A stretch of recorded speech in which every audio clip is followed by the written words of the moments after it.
Oh, I didn't see you there. Well, as you know, this is Measure of an Episode.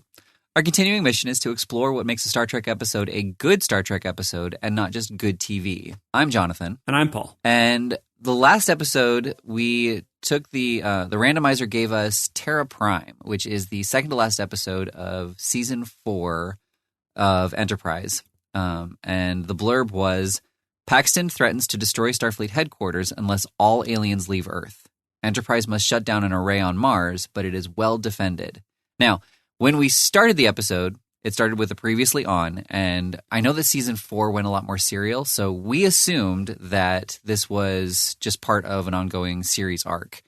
However, as I was researching, I learned that it was a second part. These episodes already have a strike against them because, first of all, there was a well-established protocol for the Part 1, Part 2 naming scheme for two-parters, right? You put a Part 1 on Part 1, and then you put a Part 2 on Part 2. The previous two episodes are In a Mirror Darkly Part 1 and In a Mirror Darkly Part 2. Yeah, so they already knew that they were supposed to do it. Yeah, they're familiar with it. But I think this is one of these things where the random episode generator, our sentient random episode generator, is having a little bit more fun with this. Yeah, we're having more fun with this.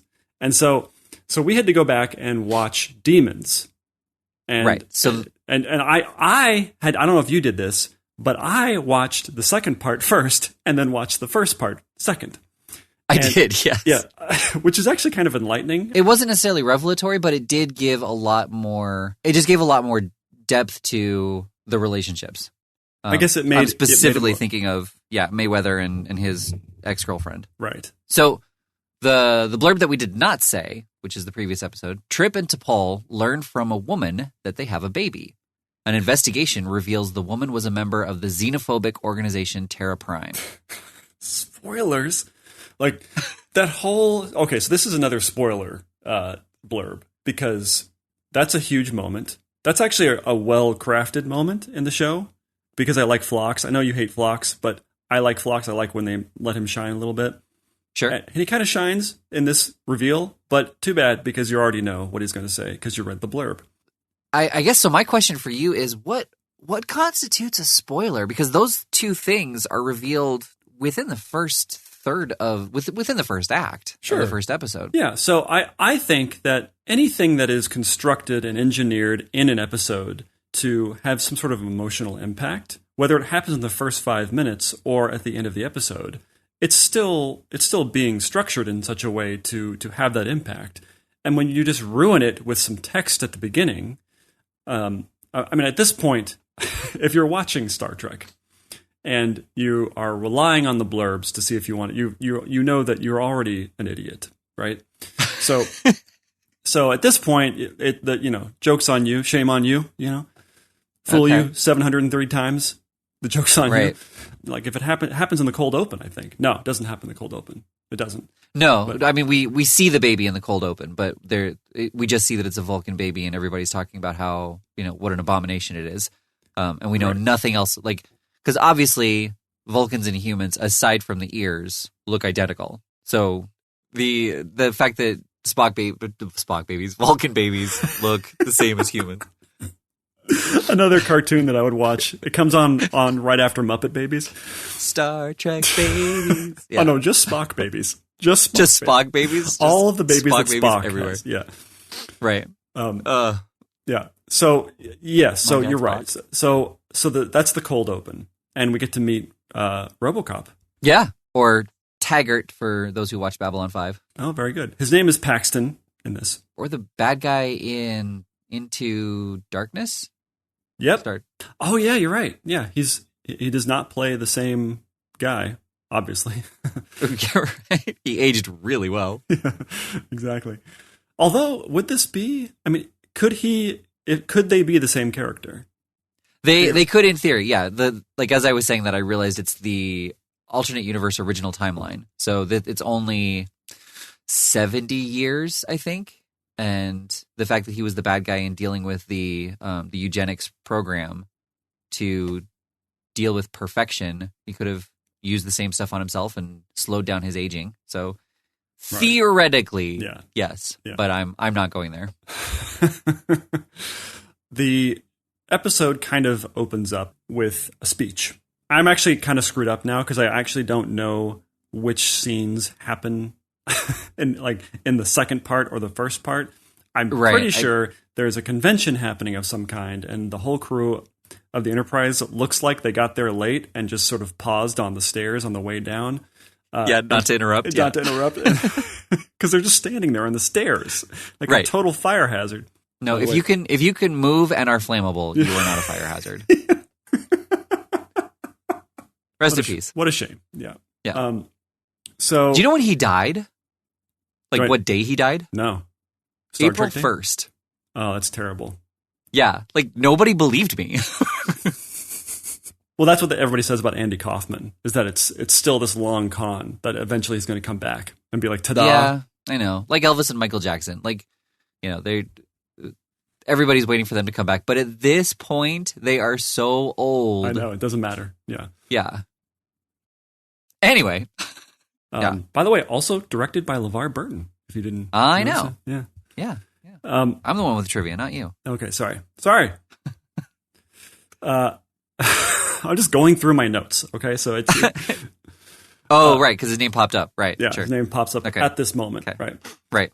Well, so we meet Gannett first, and after Travis and Gannett have their conversation, the camera lingers, and this disheveled woman walks by. And nobody notices. I was like, I hope that she's part of the story. Otherwise, that was a really weird directorial choice to have this random convention member just frantically walking by. Does she reveal that they have a baby? No, there's no reveal. It's just a lot or a vial of hair. Yeah, which from a bald baby, I'm pretty sure. Right. Or just it's a baby with like a buzzer line cut out of it, on its head. How did we not see that? We feel that this may have been intentional. Okay, so that happens, and that's kind of an act out, I think, and then we show up somewhere. I think we show up in the medical bay, and we find out that the baby is T'Pol's and Chip's or Trip's. Chip? Yep. Chip. Okay. Trip. You got it. I got it.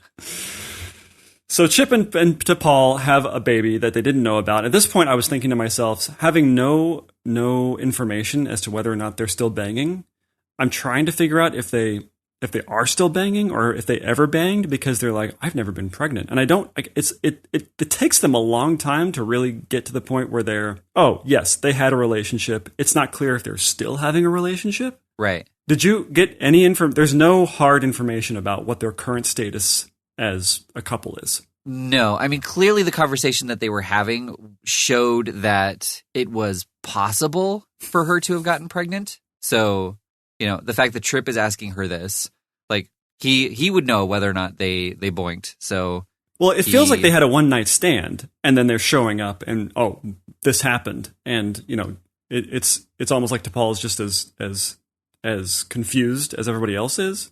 Right. And why T'Pol would be lying? Why would she lie at this point about something like this? I mean, we're not, they're not, she's not like a criminal. She's right. She's on board the Enterprise. Why would she pretend? And that's a plot point of this episode that Phlox brings up, and that I think Chip brings up too. He said, they talk about, he and Phlox talk about, well, she may have removed the embryo. Yeah, the way I took that was Phlox was like, you're telling me that you think T'Pol did this ridiculous scenario. And, and that's when Trip was kind of like, oh, well, yeah, I guess you're right. Right. Like yeah. That's how I took it. I didn't think that Phlox was actually genuinely offering him a medical alternative. And I guess T'Pol has lied before. Actually, in the episode that we saw, she was lying. So basically, she's lying in every episode, so she can't be trusted. By the way, there's somebody, the security guy, whose name I can never remember, the Enterprise security guy, who reminds me of the Doctor on DS9. Right. He says, "Are you sure that the lady's wound was not self-inflicted?" The nurse that comes in, and I'm like, right. Why is that the go-to? Malcolm, by the way. Oh yeah, good one, good call. Did you look it up, or did you just remember? I remembered while you were saying that. Yeah, sure you did. You're like, T'Pol, you can't be trusted. Probably looking at Facebook right now too. That is really the only quality that T'Pol and I have in common. So then the 3-piece suit guy at the convention, he's like the leader of this convention whose name I do not know and was not willing to go up and look up. But you'll go, oh yeah, he was the Tin Man from The Next Generation. Yes, I did recognize the actor for sure. Okay. And I was like, oh, he plays all these different people. He's that guy on TV who's in everything at a certain point, but you don't know his name. Right. And so he and the Captain Archer are having coffee in his ready room on the Enterprise. And it's so weird to see somebody on a starship in a suit and tie, especially this guy, because he's like in a full-on suit, 3-piece suit. And what they're discussing is pretty intense.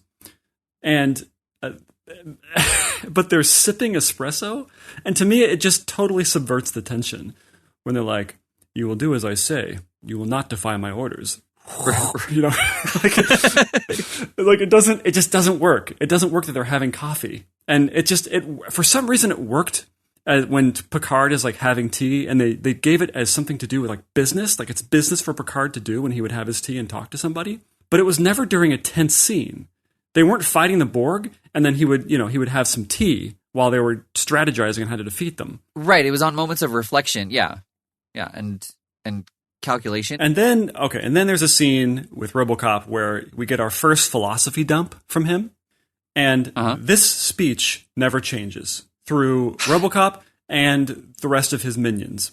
It never we get this several times through both episodes where they're just beating us over the head about this whole eugenics thing. And it's so boring. The first time, I get it. You do it the first time, you set up his motivations, but then you give him a little bit of depth, right? You give him a reason. And I thought they were going to do that when they reveal, after he injects himself with something. And I was like, okay, that makes sense. They're now seeding what gets revealed in the second episode, which I saw first. But that never changes. Their speech, where it's peppered in through all of the different characters, their eugenics speech never changes. Everybody has the same opinion about it. Nobody is halfway on it. They don't have to convince anybody either way on it. You know, I was kind of half expecting one like Josiah or Daniel. For some reason, I remember their names, the minions' names. Yep. But I don't remember anybody else's name. They're always 100% following the leader. Nobody ever wavers in their philosophy. It's just so boring. Why not? Why not have one of them sacrifice themselves because they realized they were wrong? Well, spoiler, that does eventually happen, just not in the first part. Which happens? The ensign or the lieutenant? Oh, right. What's his name? I should remember his name. He's a day player, right? He's a red shirt. Ensign Mole. We'll call him Ensign Mole because he was perfect. A mole. Yeah. I guess you're right. But if we could jump all the way ahead to that, now that we're just talking about Ensign Mole, he says he's having this moment where I didn't want anybody to get hurt, but except after I killed everybody on the shuttlecraft and everybody in the Federation. After that, I didn't want anybody to get hurt because he's the one who enables everybody, like, for them to enable their weapon, right? He's the one that makes it happen. So his whole reason that he spoilers, eventually commits suicide with a phaser to the head, which you'd think at this point there would be safety protocols for the device. You know, they have guns now where you can't shoot it unless a certain person is holding it. So you'd think that you wouldn't be able to commit suicide that way. But anyway, but it wasn't a gun to the head; it was a phaser to the head. That's what I mean. Like you shouldn't be able to. A phaser shouldn't be able to kill its operator. You think that would be a safety mechanism built into it? Huh? Yeah. So anyway, that's my whole thing about the philosophy, because we get several philosophy dumps throughout the show. Well, yeah, and it doesn't. They don't add anything more to it every single time. They're just saying that we will be a footnote in Earth's history if we allow this to happen. We will become second-class citizens on our own planet if we allow this to happen. Humanity will be wiped off the face of the Earth through crossbreeding and genetic mixing if we allow this to happen. Right, and by the third, fourth, or fifth time that we heard this speech, I was like, yeah. We get it, dude. And it's not even like a new concept. Right. They're obviously referencing some pretty crappy Earth stuff that happened in the 40s, right? And it's still kind of happening now, I guess. It's actually kind of an interesting episode to watch in today's, in 2020.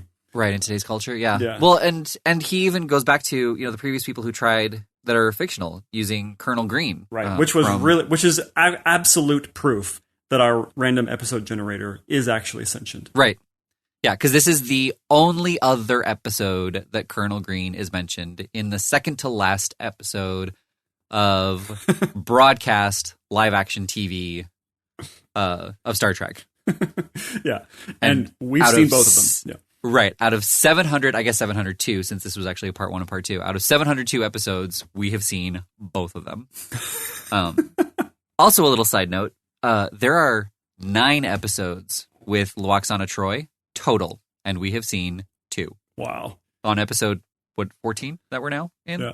Yeah. And so, this is not preloaded. We're not picking all the crappy ones first as a joke. Like this is just random number generator. That's all it is. Yep.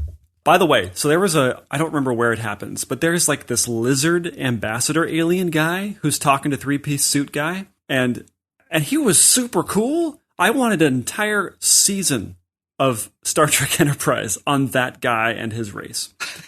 Oh, the guy with like the plate on his head? Yeah. And you could only see kind of one of his eyes. He was obviously some sort of lizard thing that they were doing, or like some sort of dinosaur race. Yeah. And they obviously dubbed his lines because the actor couldn't talk through all the makeup and everything like that. And it sounds really weird because I think it's like he's British or he's doing sort of the mid-Atlantic accent a little bit. But anyway, I was super taken. That was the coolest alien I've ever seen on Star Trek. That guy was really super cool. Yeah. And he was labeled as Alien Ambassador, so his race was not even given a name. Yeah. Somebody just had a cool idea, or it was a leftover suit from some sort of other movie that they had access to on the Paramount lot. Right. Yeah. Okay, so Gannett is ostensibly a reporter, and she is... Oh my gosh, we're only there? Okay. Yeah. Well, we've been jumping around. And so this is the B-plot, this whole thing with Mayweather and Gannett. And to jump ahead, we learn that she is a spy for Terra Prime, or at least ostensibly she's a spy, until later we find out she's not. But at the end of this episode, we find out she's a spy. Double agent. Right. Yeah. And the first thing that they beat us over the head, a lot of beating over the head in this. They beat us over the head that she is a reporter and is wearing a camera around her head, which is kind of a callback to Star Trek Generations, the movie, because they have that same kind of thing happening in the very opening of Generations. They want to beat us over the head with it because they keep having her like walk around Mayweather as they're touring the ship. And she's like doing all these like Michael Bay style camera moves with her camera. And like, I guess that's true. Like, what are you doing? Just film them. And then there's a scene. Okay, so we have the scene where they know they need to go infiltrate the moon base. And there's a point where T'Pol and Chip say, I volunteer for this. And I'm wondering to myself, okay, Chip, he's an engineer. He's not a spy or an operative or even a security guy. Right. And T'Pol is just I think at this point she's like a lieutenant commander or something like that. She's not a fighter either, right? She's not a spy. She's not trained. She's not part of Starfleet intelligence or whatever like that. Sure. So why are they being sent in? Right? Why isn't then the security guy, what's his name? Malcolm. Malcolm stays on the ship when they're infiltrating. Right. There seems to be a strange, I mean, obviously they did it because plot purposes, they needed them to. Yeah, they needed it because the script said so. Right. But like this happens a lot where Archer will go on a mission and they're like everybody they kind of did this in Next Gen 2 and all of them where even though you've been trained for a specific thing, you always get to go on away missions where you're doing something outside of the realm of your training. Correct. Just because you're the main character of the show. And right. And I just at this point it seems so ridiculous because there's neither of these people who have been sent in to handle this very sensitive problem. The fate of humans, I guess, or the Federation. I don't know what the stakes are. I wasn't paying that close attention. I'm sure it was important though. They send in an engineer and a science officer to go do the dirty work. I will say, just to speak to you weren't paying attention. Watching the second one first, watching the first one second. As we got closer to the end of the episode, I cared less and less about what was happening because it was getting to the point to things where I had already seen. Knew. Yeah. Yeah. Exactly. you know, the tension wasn't building. It was going, okay, and that's how we got here. That's how we got here. Got it. Right. Got it. Back to Facebook. I actually did watch this close to midnight. Oh, God. While my wife was sleeping, I was watching it on my phone, pausing it and going back over to notes and writing my notes. And then going back over. That sounds terrible. Yeah. Well, because it was sprung on us. Like, we were all ready to record, and then it was like, hey, by the way, we need to watch the first one. So then we get some philosophy dumping from Josiah, and then we get some more philosophy dumping from Robocop again. Yep. And then it ends with his broadcast to Earth, where Robocop giving is the saying, ultimatum. "Yeah, you got to get off the planet," which I guess they handled. I kind of actually liked the whole bit with taking off from the moon in their mining ship. That was a little bit of science fiction that I enjoyed in this episode. Was that the comet bit, or? No, that's in the second episode. The first episode is where they take their... I wasn't sure if this was supposed to be something that was... this particular ship was supposed to have warp capability, or if they had retrofitted this thing to do that, because I got the impression that it was somewhat dangerous. And, right. And I don't know, I liked it. This was a little bit of Star Trek, or a little bit of science fiction kind of threaded into it. And then that episode finishes. Right? That's done. Yep. And then Terra Prime starts. Yeah, so T'Pol and Trip were captured on Mars, right? Was it Mars or was it the moon? It was the moon. So that's the first season, or the first episode ends with them captured, the ultimatum. I mean, and that's right, and the reporter imprisoned. Right, and we think that she is Mayweather is he's devastated because he feels he's been manipulated. But what doesn't make any sense is she spends her entire time with Mayweather. And so the whole thread that she is somehow infiltrating the ship to get some sort of information, it never happens. We don't see her sneaking around. I mean, there's no reason for us to think or to suspect. This is actually going back to that Voyager episode we watched, Investigations, where they reveal that the mole is the mole, like, in the first time we see him, right? It's like the opposite, where they kick it off in the Voyager episode that he's doing bad stuff. But in this one, she never does anything bad. I mean, they reveal that she's got some sort of device, and it was translating or recording the other convention people, whatever you want to call it, attendees. It was doing something bad. I got that. Device bad. And so that's how they found her out. But she never does anything. How is she manipulating Mayweather, other than just getting on the ship? Well, yeah, I think that's what it was. She had the inside advantage to get on the ship because she had a history with one of the crew members. Right. So yeah, so that's how she was manipulating him to get on the ship. And I mean, we didn't see it, but it seemed like she was just about to do her dirty work, because he said, "Come on, I'll give you a tour," and she was like, "Oh no, I'm going to hang out back here and fill in some notes or something." That's right. You're right. She does say, "Can I hang out here while you go on duty?" That's right. Yeah. Just as he's leaving, they're at the door, and they were like, "You were about to do something bad." Right. That whole B plot fell flat to me. And then in Terra Prime, the second part, I think it's all A plot, as far as I can tell. I mean, there's the lady spy stuff, but she's just in a cell the whole time. Right. Well, see, so what I'm wondering is, were there 3 plots in this episode? I kind of feel like there were. I guess the baby plot is kind of a plot, or B or C plot. Well, because it definitely has. I mean, it's the instigator of everything, and it has a pretty intended to be emotional scene of a resolution at the end. Yes. Yeah. Right. Yeah. I mean, it is sort of the emotional thread throughout the entire thing. It is you're right. It is the inciting incident, but it doesn't really pop up that much. I mean, it does in that they're talking about it, but it has no effect on anything except for the characters themselves. So I guess that might be the B plot. Well, unless you want to say that the A plot in the first part, or the B plot in the first part, is the spy, and then the B plot in the second part is the baby, because the spy and the baby are introduced in the first moments of the first one, but then the baby's not really addressed after they discover that it is genuinely T'Pol and Trips, which is in like the beginning of the second act. Right. But then kind of they switch with the spy and the baby in the second one, where T'Pol is hanging out with the baby and they're trying to make sure that the baby stays alive, and they name the baby and all that kind of thing. But then the spy, I think there's like 2 scenes with her in jail. Right. And then there's the final scene with her where, he's saying we should catch up. Yeah, they resolve that pretty quickly. Yeah.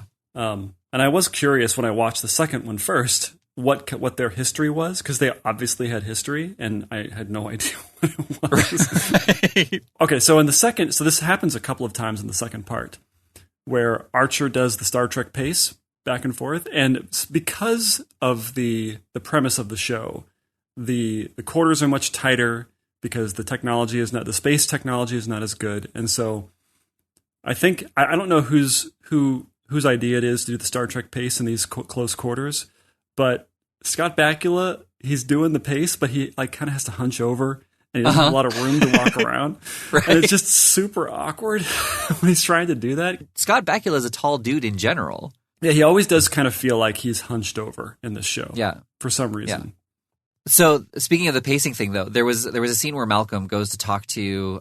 They never said it, but it's section 31. Is that right? Which part? I think it's section. So he said, so Archer's like, I need you to go talk to an old friend to find out what's happening, and he goes to meet him in a dark alley. Right. Deep throat. Right. But I'm specifically speaking to like the Star Trek pace. Malcolm is facing. He's 3/4 toward the camera, and the section 31 guy is 3/4 away, so we can kind of see his face.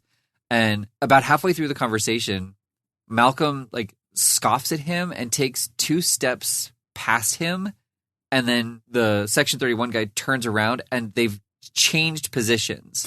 So now section 31 is in the 3/4 facing the camera, and Malcolm is 3/4 away, and you can just kind of see a bit of his profile. And knowing the Star Trek pace and kind of knowing about how it's square setting, they've got to make sure both people fit in the camera in the frame. It was literally to just add some movement and a bit of variety for this close secret scene. There was no camera change at all. It was a single shot. This is what happens when you have a secret rendezvous on a green screen set. Because obviously they were on, it looked like they were on a roof or something. And I went back to just check to make sure I was right. Within 10 seconds, he gives Malcolm asks 2 questions, and the guy gives the same answer of, it has something to do with his baby. And it was just a weird scripting moment, and I don't know if he forgot his line and he just repeated that moment, or if it genuinely said look, every question you're asking me, the answer has something to do with this baby. Thought I was clear. Right. Actually, seemed kind of interesting, the idea of there being some kind of CIA in Starfleet. That sounds cool to me. Kind of it sounds really cool, the concept that was introduced in Voyager of the time travel police. That's what the Federation is in the future. I want that to be a show. I don't know how it didn't spin off. It was so amazing. And I'm sure it didn't present as well as I'm remembering it, but that kind of stuff where you take a premise like policing time travel. I don't know if you know the 90s movie Time Cop. Yeah, one of my favorites, actually. Yeah. So the idea of the temporal police came up in DS9 in the Tribbles episode. Oh, interesting. I didn't know that. Yeah, that's kind of how they justified having to do everything. And I don't remember the time police being in Voyager, but it's a huge part of Enterprise. So we'll... Oh, good. That's exciting. Yeah. And actually, the 2 episodes before this in Enterprise, 19 and 20. Yeah. Or no, it's maybe 18 and 19. I'm kind of sad that we didn't land on one of those. Right. Because they looked way more interesting to me. Just looking at the thumbnail. Yeah, the thing that I don't like about those 2 episodes is just that it doesn't take place in the Prime universe, the Enterprise universe at all. There's nothing that happens. It's literally just, hey, and this is what's happening in the Mirror universe. Which I don't even know what that means, because I've never seen... I missed those episodes where they established those things. Oh, it plays a huge part of DS9 as well. So that'll be fun if we ever get to that, which we will in the next 13 years, maybe next week. Yeah. So anyway, to kind of wrap things up with this episode, they save the day. Wow, you really did not like this episode. There's a couple of different scenes dedicated to Mayweather where, because he's the pilot, right? Right. And he pilots the Enterprise, he pilots the shuttlecraft behind the comet so they can infiltrate the Mars base. Mm-hmm. And there's one thing I want to say about this, and I understand the need to have a helmsman, right? Right. But there's no way that in this future, where we have spaceships that can fly around in space at warp speed, that anybody would have any need to drive manually. There's no way that a computer could not make quicker, faster decisions than a person. That's just the way it would be. You would never leave it up to a human to do these things. There's no situation, right? And so I understand it's kind of it's an easy way to create tension where somebody's driving and they're looking like they're having a hard time and then they finally get it done, you know? Right. But there really is, I mean, there shouldn't be a helmsman on these ships, especially with artificial intelligence and all this stuff. That a computer would be it's like self-driving cars. When that technology matures, you will be doing yourself a disservice by manually driving, because it will be so much better than you at driving. By the time if you're about to have an accident, by the time you realize you're about to have an accident, the computer will have realized it and formulated 2 or 3 exit strategies to initiate. Right. Well, yeah, and ideally at that point as well, the two cars are going to be communicating with each other, so they will be able to mutually determine the best action. Right. Or even if a kid walks into the street with a ball. Yeah, so that's just what I wanted, because there's so much around that in all the shows. There's always some sort of piloting expertise that has to happen, right? Like Riker has to pilot the Enterprise manually in the first episode or first or second episode. Yep. Into the whatever, and it just like Paris is a super crazy great pilot. I'm like, you wouldn't need it. The computer would be so much better at this. Yeah. But I can also, if the computers go offline, like what happened in this episode, like I feel like there does need to be a backup like that. I suppose, but these things are so, it's like it's the same thing as if your phone breaks, you can't manually check your email, right? It's all digital. Right. Yeah, well, yeah, I was kind of thinking that too. Like if the computers go offline, you can't see anything either. Exactly. Actually, is the view screen a glass like it is in the new movies? Well, yeah, it shouldn't be glass. Like that was established in Star Trek, where they went back to San Francisco, where they made clear aluminum. Right, I think is what it was. Transparent aluminum. But I mean, it's not just a TV. It actually is see through. They're seeing actual space. Yeah, I mean, I think it is both. Okay, yeah. For the same reason you can like put things on screen and you don't have to switch monitors. Okay, so they eventually they have this weird confrontation with Robocop, and they try and shoot, and Robocop actually fires the thing, and we're like, oh god, this is interesting. He actually succeeds at the end, and he's going to shoot the Federation, and then it's off a little bit. I'm like, wait a minute. And then Chip, I guess, had fixed it to do that, like at some point, and it was unclear if this was always going to happen this way because of what he did when he was fixing it, or if he had just miraculously gotten up after being shot. Yeah, that's how I took it, because he was standing at the helm, right? Or at the control panel. That he did just move it. I mean, you move it a fraction of a degree, and it's going to be way off. You're right. Yeah, so like he literally could have just tapped like right once, and instead of being at 0.2, it was 0.21. Yeah, they probably could have jumped, and it would have made it go off a little bit, right? Right. He just had to make sure he moved it into the ocean and not into, the San Andreas Fault. Okay, so this whole last scene where they have RoboCop and all of his minions under cover by Gunn, right? They've beat them, right? Right. Archer has beaten RoboCop. Yes. And he starts monologuing. This is a great lesson for Archer.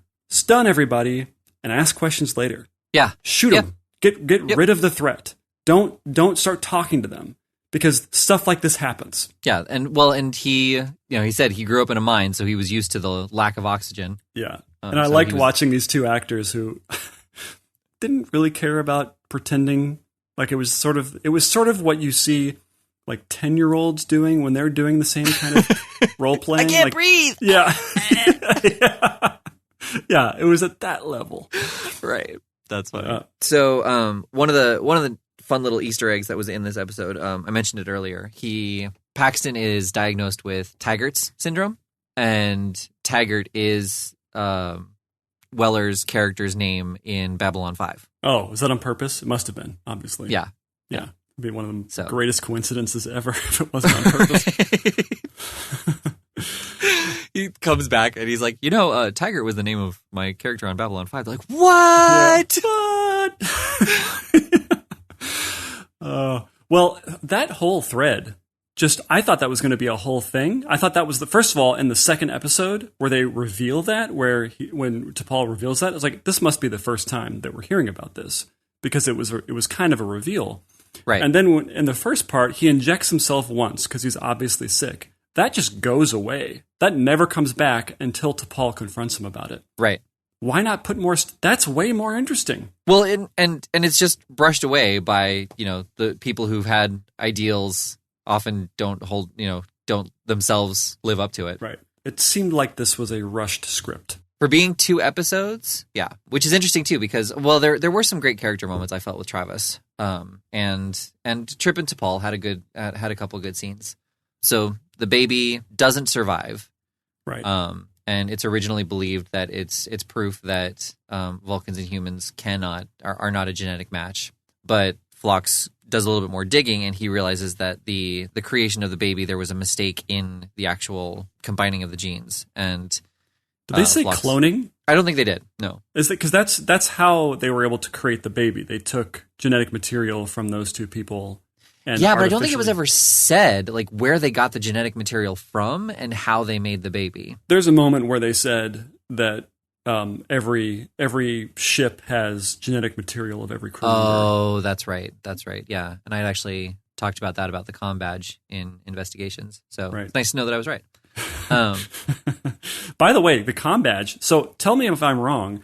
It seems like this is the only expression of the comm badge where if you're called, it's just a beep, like a ringtone, as opposed to just an automatic initiation of a channel. Does that happen in any other of the shows? Any other of the shows? What does that mean? Any of the other shows? Any of the other shows? Yeah. I don't think so. I don't know.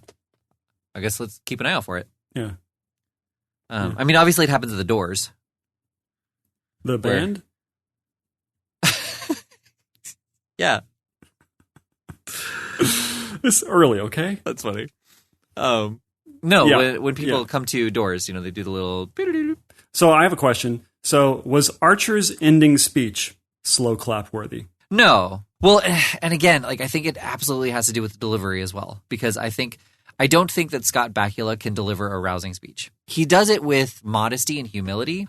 Even when he's trying to be passionate, there's just this level of like, there's something about Scotty. I don't know what it is, but Scotty B. But he doesn't inspire.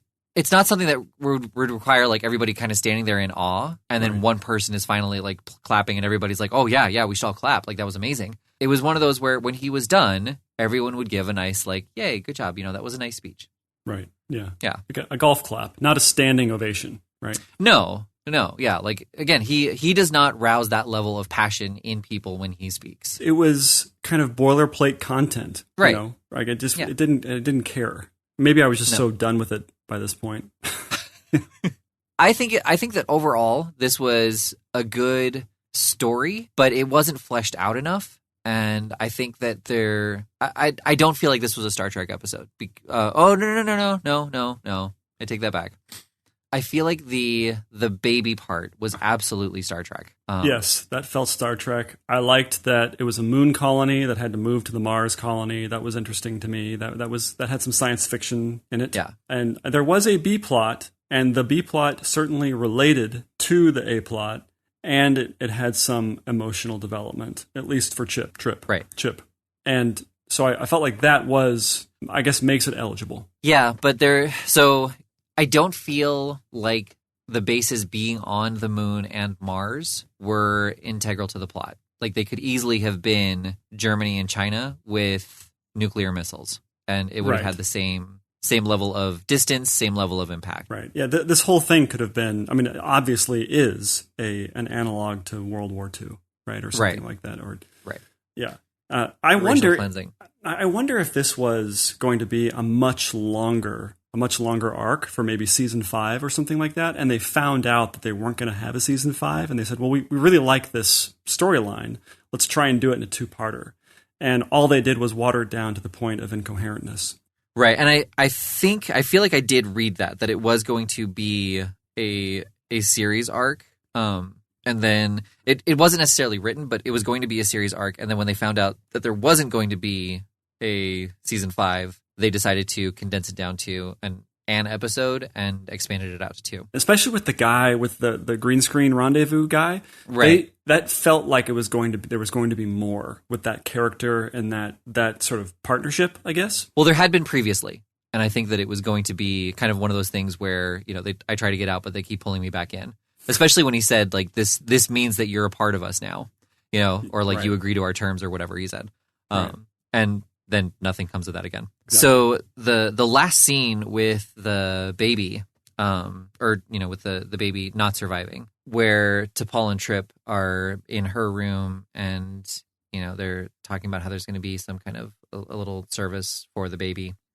And T'Pol tells him that, hey, the baby that we, this baby who's dead, I named her after your sister who's dead. But this scene was actually filmed right after Trip, the actor, learned that his wife was going to have a baby. So it was like way more emotional for him, and those feelings were a lot more genuine because he just kind of learned that he was going to be a father, and he was now filming a scene where the baby didn't survive. Yeah, it felt good. I have to. I don't know. I don't see Jolene Blaylock. I don't see her. I just didn't buy it. Maybe I don't know whose fault that is either. I don't know if it's the writing or the direction or her fault, but it doesn't emote. It's just her staring off into the distance, being stoic. Yeah. And there's got to be a way, and maybe there isn't when you're playing a Vulcan, right? But there's got to be a way that you can emote in a different way than like Trip was. Trip was emoting it. Like, it was good. And so I thought Phlox did a good job in that scene where he takes a little bit of ownership of the kid too. Right. And I don't know. I just didn't feel it. I felt like Chip was giving her so much to work with, right? Just give her something. Give her something that shows that she cares about Trip, like a hug or something. But he puts her hand on his, or is it the other way around? No, yeah, I think she did reach for him, and he squeezed her hand. Okay. Yeah. Okay. I guess that's okay. I don't know. I didn't feel it. It didn't emote to me. Yeah, from her side. I gotcha. So wait, is it a Star Trek episode? Do we need to have something be integral to the A plot, or does it need to be integral to a plot?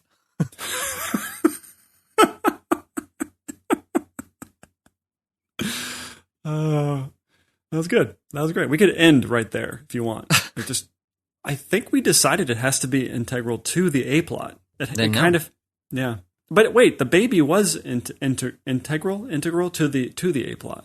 Okay, the baby story. Well, no, you're right. Okay, yeah. This was a Star Trek episode. Yeah, technically a Star Trek episode. It's sort of light on the sci-fi for me. What are you going to do? They used a comet. That was interesting. That was clever. Yep, I liked that. I mean, they had bases on the moon and Mars, and they had a space beam that shot from the sky and landed into the ocean. That's pretty intense. They had aliens. I would have preferred to know how they did that. That would have been a good Star Trek moment for Trip to give us a little bit of insight as to how he made them miss by a little bit. That's something that Geordi would have definitely told us, right? I did this and that, and it made it off by 1.5 millimeters, which made it off by several 100,000 miles, and it misses. Oh, see, and I kind of like that it wasn't explained. It was just he's the engineer. He'd been tinkering with it this whole time, and he just moved it by a fraction of a degree, and nobody noticed because it was a fraction of a degree. Right, but you just gave way more information than he gave us. And he just said, I bet you Chip had something to do with that. You're sure right, Captain. End of scene. Right? And that's not enough. Right? That's Deus Ex Machina territory. Freeze roll credits. Right. If they froze right there, like mid-high five. Yeah. So good. But no, that didn't happen. So yeah, but it's light. So I guess, but we're gonna let it in. Yeah. So this was Star Trek. Again, it was decent. Like, I would not say this is one of the best episodes. It's one of the better ones we've seen so far. But yeah, well, let's see what we're gonna watch next. Yeah. The original series, Season 2, Episode 9, Metamorphosis. Original air date, November 10th, 1967. Okay. The Enterprise crew members encounter a mysterious energy cloud that pulls them down to planet Gamma Canarsis N, where they meet a castaway. Ooh. See, they don't spoil it. They're not going to say that they meet George Washington. Yeah. So or an illusion that appears as a castaway. Right, exactly. But let's go watch it. Okay.